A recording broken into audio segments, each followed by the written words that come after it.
സഭയിൽ ശംസുദ്ദീൻ ചോദിച്ച ചോദ്യവും അതിന് മുഖ്യമന്ത്രി പറഞ്ഞ മറുപടിയും ഒരിക്കൽ കൂടി കേൾക്കാം. നമ്മുടെ ഈ PSC എന്ന് പറയുന്ന ഭരണഘടനാ സ്ഥാപനം ഏറെ വിശ്വാസ്യതയും സുതാര്യതയും ഉണ്ടാകേണ്ടതാണ്.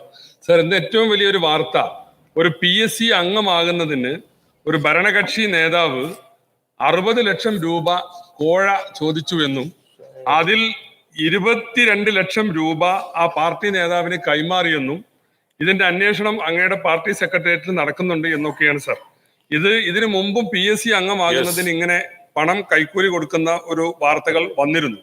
ഇത് നമ്മുടെ നാട്ടിൽ ഈ ജോലിയും കാത്ത് പ്രതീക്ഷിച്ചിരിക്കുന്ന ധാരാളം ചെറുപ്പക്കാരുൾപ്പെടെ എല്ലാവർക്കും വലിയ പ്രയാസം ഉണ്ടാക്കുന്ന സംഗതിയാണ്. ഇപ്പൊ കോഴിക്കോട്ട് നിന്ന് ഉയർന്നു വന്നിട്ടുള്ള ഈ ആരോപണം അങ്ങയുടെ ശ്രദ്ധയിൽപ്പെട്ടിട്ടുണ്ടോ? ഇതിൽ എന്ത് നടപടി എടുക്കാനാണ് ഉദ്ദേശിക്കുന്നത്? സർ, നമ്മുടെ കേരളത്തിലെ PSC എന്ന് പറയുന്നത് വളരെ പ്രശസ്തമായ രീതിയിൽ കാര്യങ്ങൾ ഭരണഘടന ചുമതലപ്പെടുത്തിയതിനനുസരിച്ച് നിർവഹിച്ചുകൊണ്ടിരിക്കുന്ന ഒരു ഏജൻസിയാണ്. ആ സ്ഥാപനത്തെ അല്ലെങ്കിൽ ആ ഭരണഘടനാ സ്ഥാപനത്തെ അപകീർത്തിപ്പെടുത്താനുള്ള ഒട്ടേറെ ശ്രമങ്ങൾ നേരത്തെ തന്നെ നമ്മുടെ സംസ്ഥാനത്തുണ്ടായിട്ടുണ്ട്. നിർഭാഗ്യകരമായൊരു വശമാണത്. അത് സാധാരണഗതിയിൽ ഉണ്ടാകാൻ പാടില്ലാത്ത ഒന്നാണ്. എന്നാൽ അത്തരം കാര്യങ്ങൾ പലപ്പോഴായി ഉയർന്നു വന്നിട്ടുണ്ട്.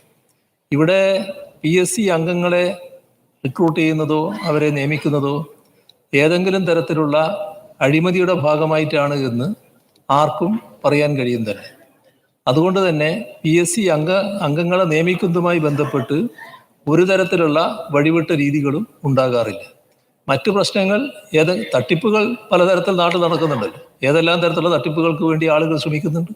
അങ്ങനെയുള്ള തട്ടിപ്പുകൾ നാട്ടിൽ നടക്കുമ്പോൾ അതിന്റെ ഭാഗമായുള്ള നടപടികൾ സ്വാഭാവികമായി ഉണ്ടാകുമെന്ന് തന്നെയാണ് അതിൽ കാണേണ്ടത്. ശ്രീ നജീബ് കാന്തപുരം, നമുക്കിപ്പം അല്ലമീൻ ചേരുന്നുണ്ട് കൂടുതൽ വിവരങ്ങളുമായി. അല്ലമീൻ, കോഴിക്കോട് ഉയർന്ന ആ കോഴ വിവാദം സഭയിൽ ഉന്നയിച്ചിരിക്കുകയാണ്. അതിന് മുഖ്യമന്ത്രിയുടെ മറുപടി ശ്രദ്ധേയമാണ്. ആ വാർത്ത തള്ളാതെയാണ് മുഖ്യമന്ത്രി മറുപടി പറഞ്ഞിരിക്കുന്നത്. സ്വാഭാവികമായ നടപടികൾ എന്നതാണ് മുഖ്യമന്ത്രി പറയുന്നത് ഇതിനുമായി ബന്ധപ്പെട്ട് സ്വീകരിക്കാൻ പോകുന്നത് എന്നാണ്. എന്താണ് നമ്മൾ മനസ്സിലാക്കേണ്ടത്? ആ വാർത്ത തള്ളുന്നില്ല എന്നതോടുകൂടി ഇന്നിപ്പോൾ കോഴിക്കോട് ചേരാൻ പോകുന്ന ജില്ലാ സെക്രട്ടേറിയറ്റ് ഈ വിഷയം ചർച്ച ചെയ്യും. അത് പാർട്ടിപരമായ നടപടി ഉണ്ടാവുമെന്നാണോ നമ്മൾ പ്രതീക്ഷിക്കേണ്ടത്? സഭയിൽ ആ വിഷയം ഉന്നയിക്കുമ്പോൾ ആ വാർത്ത തള്ളിയിട്ടില്ല മുഖ്യമന്ത്രി എന്നതും ശ്രദ്ധേയമല്ലേ? ഏറെ പ്രധാനമാണ്. ഇത്തരമൊരു തട്ടിപ്പ് സംബന്ധിച്ച വാർത്ത പുറത്തു വരുന്നു, അതിൽ പാർട്ടി സെക്രട്ടറി അന്വേഷണം നടക്കുന്നു എന്ന് സൂചിപ്പിച്ചുകൊണ്ടാണ് എൻ ശംസുദ്ദീൻ ഈ ചോദ്യം ഉന്നയിക്കുന്നത്.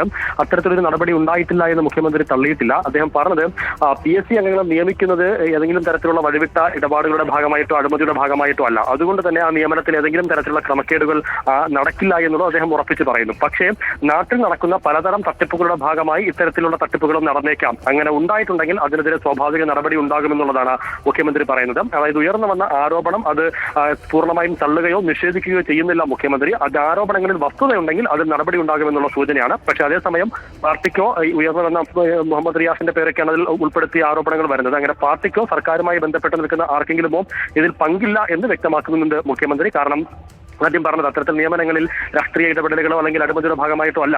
അതുകൊണ്ട് ആ തരത്തിലുള്ള ഇടപെടലുകൾ ഉണ്ടാവുക സ്വാഭാവികമല്ല, അങ്ങനെ ഉണ്ടാകാറുമില്ല എന്ന് പറയുമ്പോൾ അതിൽ സർക്കാരിനോ സർക്കാരുമായി ബന്ധപ്പെട്ടവർക്കോ മന്ത്രിമാർക്കോ അക്കാര്യത്തിൽ പങ്കില്ല. തട്ടിപ്പുകാർ അങ്ങനെ ആരെങ്കിലും മറയാക്കിയിട്ടുണ്ടെങ്കിൽ അവർക്കെതിരെ സ്വാഭാവിക നടപടി ഉണ്ടാകുമെന്ന് കൂടി മുഖ്യമന്ത്രി പറയുന്നു. ചോദ്യോത്തര വേളയിലാണ് ഈ ചോദ്യം ഉയർന്നു വന്നത്. അതുകൊണ്ട് തന്നെ വിഷയത്തിൽ വലിയ ചർച്ചകൾ നടക്കാൻ ചട്ടപ്രകാരം അനുവദിക്കുകയുമില്ല. ഒരു പക്ഷേ സഭയിൽ ഇനി മറ്റു ചർച്ചകൾ നടക്കുമ്പോഴും പ്രതിപക്ഷം ഈ വിഷയം ഉന്നയിക്കാനുള്ള സാധ്യതയുണ്ട്. അങ്ങനെയാണെങ്കിൽ ഒരുപക്ഷെ വിശദമായ ചർച്ചകളിലേക്ക് പോകാം. അത് പ്രതിപക്ഷ വാക്പോരിലേക്കൊക്കെ പോകാനുള്ള സാധ്യത വരും മണിക്കൂറുകളിൽ നമ്മൾ പ്രതീക്ഷിക്കുകയും ചെയ്യുന്നുണ്ട്. ഇപ്പോൾ ശംസുദ്ദീൻ ചോദ്യോത്തരവേളക്കിടയിൽ PSC-യുമായി ബന്ധപ്പെട്ട PSC നിയമനങ്ങളുമായി ബന്ധപ്പെട്ട ചോദ്യോത്തരവേളക്കിടെയാണ് അനുബന്ധ ചോദ്യമായി ശംസുദ്ദീൻ ഇക്കാര്യം ചോദിച്ചത്. സഭാ ചട്ടപ്രകാരം ചോദ്യോത്തരവേളയിൽ അത്തരം ചർച്ചകൾ അനുവദിക്കുകയുമില്ല. അതുകൊണ്ട് തന്നെ വിശാലമായ ചർച്ചയിലേക്ക് ശംസുദ്ദീന്റെ ചോദ്യത്തിനുള്ള മറുപടിയാണ് നമ്മൾ കേട്ടത്. ആ വാർത്ത തള്ളാതെയാണ് മുഖ്യമന്ത്രി മറുപടി പറഞ്ഞിരിക്കുന്നത്. സ്വാഭാവിക നടപടികൾ ഉണ്ടാവും. അങ്ങനെ ഒരു തരത്തിലുള്ള വഴിവിട്ട നീക്കവും PSC അംഗത്വത്തിന്റെ നിയമനത്തിന്റെ കാര്യത്തിൽ ഉണ്ടായിട്ടില്ല എന്നാണ് മുഖ്യമന്ത്രി സഭയിൽ പറഞ്ഞത്.